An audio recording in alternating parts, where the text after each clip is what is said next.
हर 6 महीने में सीएचओ की ट्रेनिंग के बाद टर्म एंड एग्जाम करवाए जाते हैं, उसमें भी ये पेपर हेल्पफुल रहेंगे। वीडियो में शुरू से एंड तक जरूर बने रहें, क्योंकि जिन लोगों ने पेपर दिया है उनके पास तो इसकी हार्ड कॉपी होगी, बट जिन्होंने नहीं दिया उसके लिए बहुत ही हेल्पफुल होने वाले हैं क्वेश्चन। तो यहाँ पर टोटल 70 क्वेश्चन आए थे 3 घंटे के लिए। जो भी लोग चैनल पर नए हैं, चैनल को सब्सक्राइब जरूर कर लेना, साथ ही साथ बेल आइकन को प्रेस कर लेना, जब भी वीडियो पब्लिश करूँ आपको नोटिफिकेशन मिले और आप लोग वीडियोस को देख सकें। तो यहाँ पे गाइस क्वेश्चन नंबर फर्स्ट आया था, suprapubic pain is related to one of the following. तो सुप्राप्यूबिक पेन है जो किस कंडीशन में होगा? Urinary and uterine causes, peritoneal cavity, appendix या फिर स्टमक। तो सुप्राप्यूबिक पेन होता है रीनल से रिलेट करते हुए जितने भी डिसऑर्डर्स होते हैं उसी केस में है सुप्राप्यूबिक पेन देखने को मिलेगा आपके लिए। तो यहाँ पर इसका राइट आंसर क्या होगा? First, urinary and uterine causes. Next आता है, patient with acute laryngitis must be advised all of the following accept. एक पेशेंट है लैरिंजाइटिस का, लैरिंग्स इन्फेक्शन हुआ है उसको, तो सभी चीजें, एक्यूट लैरिंजाइटिस है, सभी चीजें एडवाइस की जाएंगी बट किसी एक को छोड़कर। ऑप्शन है gargle using pain killer, drinking plenty of water, give rest to voice and gargle with salt water. तो एक्यूट लैरिंजाइटिस के पेशेंट को सभी चीजें एडवाइस की जाएंगी बट पेन किलर यूज करके गार्गलिंग करने के लिए नहीं कहा जाएगा। तो यहाँ पर इसका राइट आंसर क्या होगा? फर्स्ट। नेक्स्ट है, all of the following are risk factor of acute bronchitis except. तो यहाँ पर सभी रिस्क फैक्टर है एक्यूट ब्रोंकाइटिस को लेके बट किसी एक को छोड़कर। ऑप्शन है contact with person having bronchitis, exposure to smoke और केमिकल्स, डस्ट और air pollution and using drugs that strengthen immune system. तो यहाँ पर एक्यूट ब्रोंकाइटिस के रिस्क फैक्टर सभी है बट किसी एक को छोड़कर। तो किसी ब्रोंकाइटिस पर्सन के जाने से तब भी इन्फेक्शन हो सकता है, स्मोक और केमिकल्स के एक्सपोजर से भी हो सकता है, डस्ट और एयर पोल्यूशन से भी हो सकता है, बट यदि आप इम्यूनिटी स्ट्रेंथनिंग मेडिकेशन ले रहे हो तो उनसे कुछ भी नहीं होगा। तो यहाँ पर इसका आंसर क्या होगा? Fourth. Next is question number 4, the route to administer injectable polio vaccine. तो इस क्वेश्चन में बहुत सारे लोग कंफ्यूज हुए होंगे, क्योंकि जो इंजेक्टेबल पोलियो वैक्सीन है आईपीवी है, इंट्रामस्कुलर और सबक्यूटेनियस दोनों रूट से दी जा सकती है, बट प्रेफरेंस दी जाती है इंट्रामस्कुलर रूट को।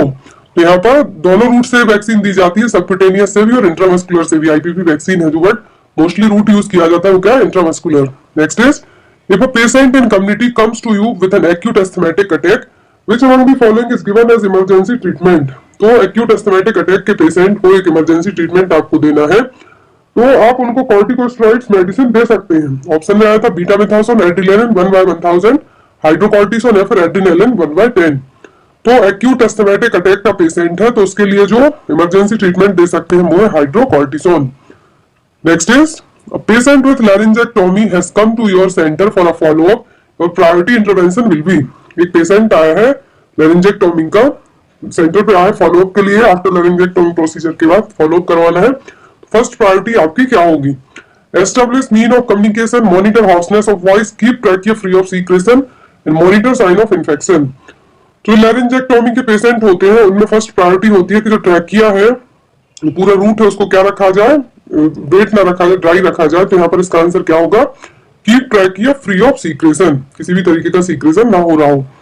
Next is, a patient comes for a visit to health centre with history of strangulating chest pain, radiating to shoulder, neck, arm and jaw. The possible reason for this. तो जो symptom यहाँ पे बताया है, स्ट्रैंगुलेटिंग chest pain, radiating हो रहा है जो शोल्डर, नेक, आर्म और जॉ की तरफ, जबड़े की तरफ।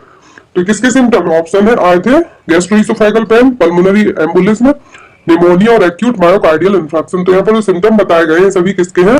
एक्यूट मायोकार्डियल इंफार्क्शन के। Next is, modifiable risk factor for heart disease includes one of the following. इनमें से एक मॉडिफाइबल रिस्क फैक्टर है हार्ट डिसीज को लेकर जिसको हम चेंज कर सकते हैं। ऑप्शन में आया था वेट, एंसेस्ट्री, एज और जेंडर। तो जो मॉडिफाइबल रिस्क फैक्टर होगा हार्ट डिसीज को लेकर तो क्या होगा? वेट। आप अपना वेट रिड्यूस कर सकते हैं, चेंजेस ला सकते हैं इसमें। नेक्स्ट है, warning signs and symptoms of heart attack includes all except. Warning sign है, warning sign and symptom heart attack को लेकर सभी बट किसी एक को छोड़कर। ऑप्शन है चेस्ट पेन और discomfort, palpitation, shortness of breath, relief of chest pain और एक्सर्शन। तो यहाँ पर राइट आंसर होगा फोर्थ, क्योंकि जो हार्ट अटैक के सिम्टम्स है, आप कितना भी रेस्ट कर लो तो एक्सर्शन के बाद क्या होगा? आपको आराम नहीं मिलेगा। यदि हार्ट अटैक का पेन हो रहा है, आपको दर्द हो रहा है, हार्ट अटैक आने वाला है उसके लिए, तो यहाँ पर इसका करेक्ट आंसर क्या होगा? D, sorry fourth. One of the following is an example of nutritional anaemia. तो यहाँ पर एक एग्जांपल है न्यूट्रिशनल एनीमिया का। ऑप्शन है sickle cell anaemia, megaloblastic anaemia, thalassaemia और हीमोफीलिया। तो मेगालोब्लास्टिक एनीमिया क्या है? विटामिन B12 और साइनोकोबाल्मिन की कमी के कारण होता है, तो न्यूट्रिशनल एनीमिया का एग्जांपल होगा megaloblastic anaemia. Next is, General intervention for the patient with urinary tract infection UTI include all of the following except। तो UTI के लिए जनरल इंटरवेंशन सभी बताए जाएंगे, जनरल इंस्ट्रक्शन दिए जाएंगे, बट किसी एक को छोड़कर। ऑप्शन है plenty of fluid, frequent empty of bladder, analgesic and antibiotics, इन्फॉलेस कैथेटराइजेशन। तो यूटीआई में क्या है, जो ना तो एनाल्जेसिक दी जाती है ना ही एंटीबायोटिक्स। क्या दिया जाता है, मेनली एंटीबायोटिक्स दी जाती है। तो यहाँ पर इसका करेक्ट आंसर क्या होगा, third, analgesic and antibiotics. Next is drug of choice for motion sickness. Motion sickness में यहाँ पर जो कम्युनिटी में मेनली मेडिसिन यूज होती है, एक तो प्रोमेथाजिन और दूसरी है साइक्लिजिन, बट मोस्टली जो मेडिसिन यूज होती है वो है tablet promethazine 25 mg। Next is all of the following are clinical feature of cholera except. Cholera के सभी फीचर्स हैं क्लिनिकल फीचर्स, बट किसी एक को छोड़कर। ऑप्शन आएगा राइस वाटर स्टूल है मोस्टली और the most first clinical feature माना गया राइस वाटर स्टूल कॉलेरा का। No mucus in blood, blood in stool और वाटरी डायरिया। क्वेश्चन नंबर 13, तो इसका जो करेक्ट आंसर होगा वो होगा ब्लड इन स्टूल। कोलेरा में स्टूल में ब्लड प्रेजेंट नहीं होगा। Next is all of the following are causes of epileptic seizures except. Epileptic seizures के सभी कारण है, बट किसी एक को छोड़कर। तो एपिलेप्टिक सीजर्स है जो heat stroke, high grade fever और ब्रेन ट्यूमर, उन तीनों में सीजर्स आ सकते हैं, बट लो ग्रेड फीवर में कभी भी फिट्स और सीजर्स नहीं आते हैं। Next is in poisoning one of the most common symptoms is double vision in which due to. तो किसकी पॉइजनिंग के कारण डबल विजन देखने को मिलेगा, ओपियम, लीड, मरकरी या फिर अल्कोहल। तो ओपियम ओवरडोज और ओपियम पॉइजनिंग के कारण क्या होगा, डबल विजन होगा। सिम्टम होगा क्या होगा, डबल विजन। नेक्स्ट है acronym OPQRSTNU is used for assessment of. तो एक एक्रोनिम यूज किया गया है OPQRSTNU। तो ये क्या असेस करने के लिए एक्रोनिम यूज किया गया है, fainting, pain, level of consciousness और high grade fever.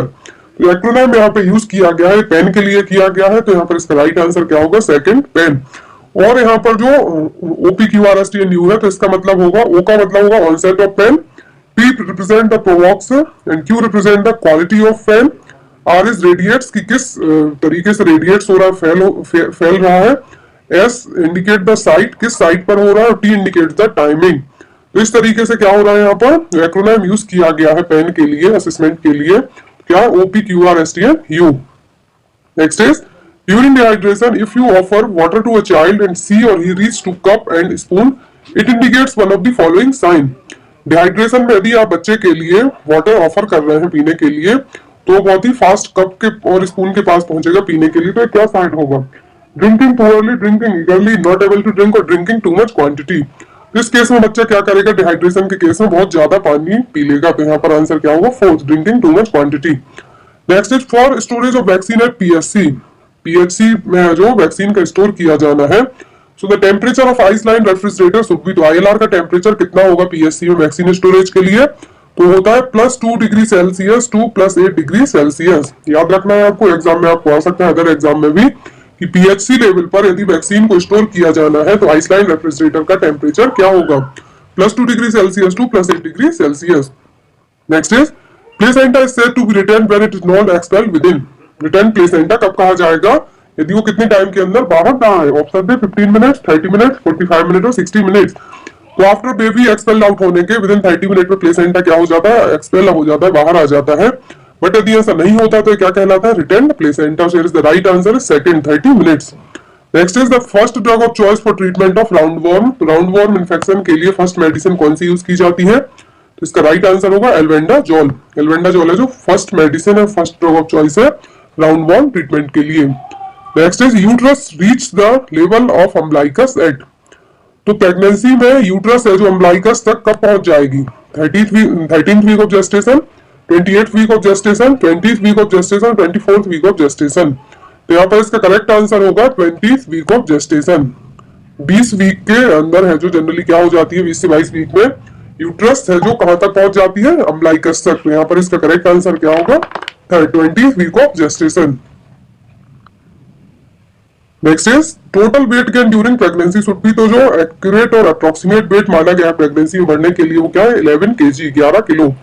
But according to option की बात की जाए तो ऑप्शन आए थे 5 से 7 kg, 7 से 9 kg, 10 से 12 kg और 12 से 14 kg। तो जो ड्यूरिंग द प्रेगनेंसी में वेट गेन होगा वो होगा 10 से 12 kg, 10 to 12 kg। Next is inflammation of eyelids is called. तो आईलिड्स का इन्फ्लामेशन क्या कहलाता है, stye. Next is maximum duration of nose pinch for controlling epistaxis. Nose bleeding को कंट्रोल करने के लिए मैक्सिमम ड्यूरेशन है, नोज को कितने टाइम तक आप पिंच करके रख सकते हैं। तो मिनिमम टाइम वो है 5 मिनट और मैक्सिमम है 10 to 15 मिनट। तो अकॉर्डिंग टू ऑप्शन की बात की जाए तो करेक्ट आंसर होगा फोर्थ 10 मिनट। मिनिमम कितना है 5 मिनट आप नोज पिंच करके रख सकते हैं एपिस्टेक्सिस ब्लीडिंग को कंट्रोल करने के लिए, नोज ब्लीडिंग को कंट्रोल करने के लिए। बट यहाँ पर मैक्सिमम पूछा है तो मैक्सिमम होता है 10 से 15 minute. So according to option की बात की जाए तो राइट आंसर क्या होगा fourth 10 minutes. Next is ideal age to repair cleft lip in an infant is as early as. तो आइडियल एज क्या मानी गई है क्लेफ्ट क्लिप को रिपेयर करने में इन्फेंट के लिए, तो है 3 month. Next is route of administer BCG vaccine. तो बीसीजी वैक्सीन है इंट्राडर्मल रूट के थ्रू एडमिनिस्टर की जाती है for the prevention of tuberculosis at the birth है ये दी जाती है। Next is all of the following are the benefits of supplementary zinc for children except. तो जिंक सप्लीमेंटेशन, जिंक सप्लीमेंट्री के सभी फायदे हैं बच्चों में, चिल्ड्रंस में, बट किसी एक को छोड़कर। ऑप्शन है it is a vital micronutrient, helps in synthesis of protein, it has antacid action and it helps in cell growth. तो जिंक क्या करता है, प्रोटीन सिंथेसिस के लिए भी हेल्पफुल है, सेल ग्रोथ के लिए भी हेल्पफुल है और एंटासिड एक्शंस भी प्रेजेंट होते हैं। तो यहाँ पर इसका राइट आंसर क्या होगा first, it is a vital micronutrient. Next is the supplementation of oral iron and folic acid during antenatal periods helps to. जो प्रेग्नेंट मदर होती है उनको बिफोर डिलीवरी और कंसेप्शन से लेके बिफोर कंसेप्शन से फॉलिक एसिड और ओरल आयरन टैबलेट दी जाती है। तो ये क्या काम करती है, reduce the risk of low birth weight baby, avoid nausea and vomiting, prevent maternal anaemia and prevent gestational hypertension. तो एंटीनेटल पीरियड में oral iron and folic acid provide कराया जाता है एंटीनेटल मदर्स के लिए। तो वो क्या प्रिवेंट करती है, मैटरनल एनीमिया को प्रिवेंट करती है। Next is all of the following are primary goals of cancer treatment except. तो कैंसर ट्रीटमेंट के प्राइमरी गोल्स सभी हैं बट किसी एक को छोड़कर। ऑप्शन यहाँ पर first complete cure, improve quality of life, increase longevity and symptomatic treatment.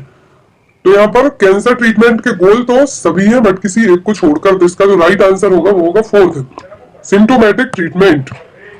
इसका आंसर आप लोग भी कमेंट बॉक्स में बताना, क्योंकि जहां तक मुझे पता है कि प्राइमरी गोल्स क्या है कैंसर के लिए, कंप्लीट क्योर करना, बट अभी तक ऐसा पॉसिबल बहुत ही रेयर केस में हुआ है।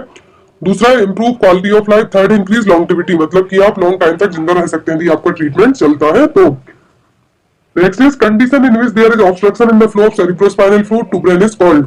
तो सीएसएफ का जो ऐसी कंडीशन जिसमें सेरिब्रोस्पाइनल फ्लूइड का जो फ्लो हो रहा है, बहाव हो रहा है, वो क्या जो ऑब्स्ट्रक्ट हो जाए, वहां पर कुछ ऐसी चीज ऐसे बॉडी में ऐसे फंक्शनिंग हो जाए कि वो क्या हो आगे की तरफ ना जा पाए, तो क्या कहलाएगा hydrocephalus. Next is restitution means. इसका आंसर आप लोग बताना। गायनेकोलॉजी का बहुत ही फेमस क्वेश्चन है, क्वेश्चन नंबर 31। रेस्टिट्यूशन का मतलब क्या होता है। ऑप्शन में आया था twist in the neck of the foetus, anterior shoulder reach pelvic floor, forceful uterine contraction and retraction, when widest diameter is born. तो इन तीन ऑप्शन में से एक ऑप्शन आपके लिए सही होने वाला है, तो इसका आंसर आप लोग जरूर बताना। Next is question number 32, asbestosis. Asbestosis क्या है, ऑक्यूपेशनल डिसीज है। एस्बेस्टोस की जो क्या कह सकते हैं एक तरीके से जो भी ऑक्यूपेशनल फैक्ट्रीज में काम करते हैं, तो एक रेस्पिरेटरी प्रॉब्लम है ये। तो किसके तरीके की डिसीज हो जाएगी occupational disease. Next is hypoglycaemia occurs due to. Hypoglycaemia किसके कारण हो सकता है, overdose of insulin, increased intake of calories, intake of liquid containing sugar और इंक्रीज इंटेक ऑफ सॉल्ट। तो हाइपोग्लाइसीमिया है जो ओवरडोज ऑफ इंसुलिन के कारण हो सकता है। Next is for insect bite you should apply all of the following except. यदि आपको कहीं पर कीड़ा काट दे, इंसेक्ट बाइट हो, क्योंकि ये क्वेश्चन पेपर है जो कॉमन जो प्रॉब्लम्स होती हैं कम्युनिटी में उन्हीं को लेकर आया था। तो इंसेक्ट बाइट में क्या आपको सभी चीजें अप्लाई करनी है बट किसी एक को छोड़कर। एंटीहिस्टामिनिक ऑइंटमेंट आप लगा सकते हैं, स्प्रिट कोल्ड कंप्रेस कर सकते हैं ताकि स्वेलिंग कम हो, कैलामाइन लोशन यूज कर सकते हैं बट एंटीबायोटिक क्रीम को यूज नहीं कर सकते। यहाँ पर इसका राइट आंसर क्या होगा fourth. Next is all of the following are related to heart attack except. तो हार्ट अटैक को लेकर सभी चीजें रिलेट कर सकती हैं बट किसी एक को छोड़कर। ऑप्शन थे ischaemic heart disease, angina pectoris, cranial artery disease और कोरोनरी आर्टरी डिसीज। तो angina pectoris, coronary artery disease और ischaemic heart disease heart attack का कारण बन सकते हैं बट क्रेनियल आर्टरी डिसीज है नहीं होगा। Next is bacillary dysentery is characterised by. Bacillary dysentery का जो मेन कैरेक्टरिस्टिक्स है वो क्या, डायरिया तो होता ही, साथ ही लूज वाटरी डायरिया होगा। तो यहाँ पर इसका राइट ऑप्शन क्या होगा third. Next is positive organism for amoebic dysentery. तो अमीबिक डिसेंट्री किसके कारण होती है, तो होती है एंटामीबा हिस्टोलाइटिका के कारण। नेक्स्ट इज सिनकोप और fainting is caused by all of the following accept. Syncope और फेंटिंग मतलब कि हम इसमें हिंदी में कहें तो चक्कर आना, सभी के कारण हो सकता है, बट किसी एक को छोड़कर। प्रोलॉन्ग्ड स्टैंडिंग, लॉन्ग टाइम तक खड़े होने के कारण भी हो सकता है। Sitting for long time followed by sudden standing, यदि आप बहुत देर से बैठे हैं अचानक से खड़े हो तब भी आपको फेंटिंग हो सकती है। बीइंग इन हॉट एंड और ओवर क्राउडेड प्लेस में भी हो सकती है, but walking being in cold and open space में फेंटिंग बहुत ही रेयर केस में होती है। तो यहाँ पर इसका राइट आंसर क्या होगा? Fourth. Next is all of the following are pre monetary sign of labour except. तो प्री मॉनिटरी साइन सभी है लेबर को लेकर, बट किसी एक को छोड़कर। ऑप्शन है lightening, frequency of micturition, cervical ripening और cervical effacement. Lightening, cervical ripening और सर्वाइकल एफास्टमेंट क्या है? प्री मॉनिटरी साइन है लेबर के, बट फ्रीक्वेंसी ऑफ मिक्सचुरेशन को ज्यादा मॉनिटर करने की जरूरत नहीं पड़ेगी। Next stage of labour are divided into, तो लेबर की हेल्थ कितनी स्टेज है? 4 स्टेज है। तो यहाँ पर इसका आंसर क्या होगा? Second, fourth stage. Next is one of the following sign of true labour pain. True labour pain का सही साइन यहाँ पर क्या है? Increased vaginal secretion, often disappears with ambulation and sleep, does not increase in frequency and duration, accompanied with so, तो bloody सो मैंने आपको कई बार पढ़ाया है कि ब्लड स्टेन म्यूकस डिस्चार्ज होने लगता है, तो लेबर पेन का एक ट्रू साइन माना जाएगा। तो इसका राइट आंसर क्या होगा? Fourth. Next is gestational period in which foetal heart sound can first auscultate with ordinary stethoscope. तो ऑर्डिनरी स्टेथोस्कोप के थ्रू हम जेस्टेशनल पीरियड के कितने टाइम में फीटल हार्ट रेट को ऑस्कल्टेट कर सकते हैं और सुन सकते हैं? तो वो होगा 12 to 18 week. Next is commonest presenting part in cephalic presentation. तो सेफेलिक प्रेजेंटेशन में कॉमनेस्ट प्रेजेंटिंग पार्ट माना गया है, वो क्या है? वो वर्टेक्स प्रेजेंटेशन। तो यहाँ पर इसका राइट आंसर क्या होगा? First. Next is for diagnosis of anaemia during pregnancy और postpartum period the haemoglobin level is less than. तो प्रेगनेंसी में और पोस्टपार्टम पीरियड में यदि हीमोग्लोबिन लेवल कितने से कम हो जाए जिसको हम एनीमिया कंसीडर कर सकते हैं? ऑप्शन है 14 ग्राम परसेंट, 13 ग्राम परसेंट, 12 ग्राम परसेंट और 11 ग्राम परसेंट। लेस देन 11 ग्राम परसेंट हो जाए अकॉर्डिंग टू WHO, तो हम क्या कंसीडर करते हैं? प्रेगनेंसी और पोस्टपार्टम पीरियड में anaemia. Next is puerperal sepsis is an infection of genital tract between onset of labour और rupture of membrane till. Puerperal sepsis को कब कंसीडर किया जाता है?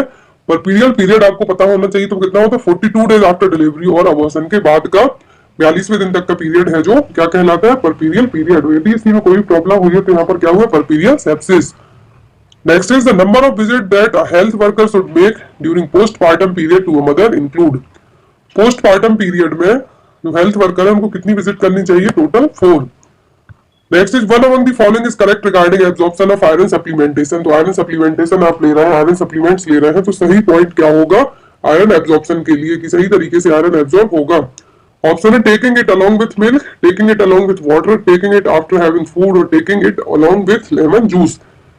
तो यहाँ पर बेस्ट एब्जॉर्प्शन पूछा है, तो आयरन का जो बेस्ट एब्जॉर्प्शन है वो क्या माना गया है कि कुछ भी आप है जो जब भी आयरन सप्लीमेंटेशन लें तो कुछ भी लेमन जूस की जगह ऑरेंज जूस भी आता है तब भी आप उसको मार्क कर सकते हैं। जितने भी खट्टे जूस है उनको आप क्या कर सकते हैं? आयरन एब्जॉर्प्शन के लिए सही माना जाता है। बट जब भी आप आयरन से रिलेट करते हो कोई भी सप्लीमेंट लेते हैं तो उसके बाद आपको चाय, कॉफी और मिल्क बिल्कुल भी नहीं लेना है। तो यहाँ पर राइट आंसर क्या होगा? Taking it along with lemon juice. Lemon juice के साथ आयरन सप्लीमेंट्स लेने से क्या होगा? बहुत ही अच्छे से एब्जॉर्ब होंगे।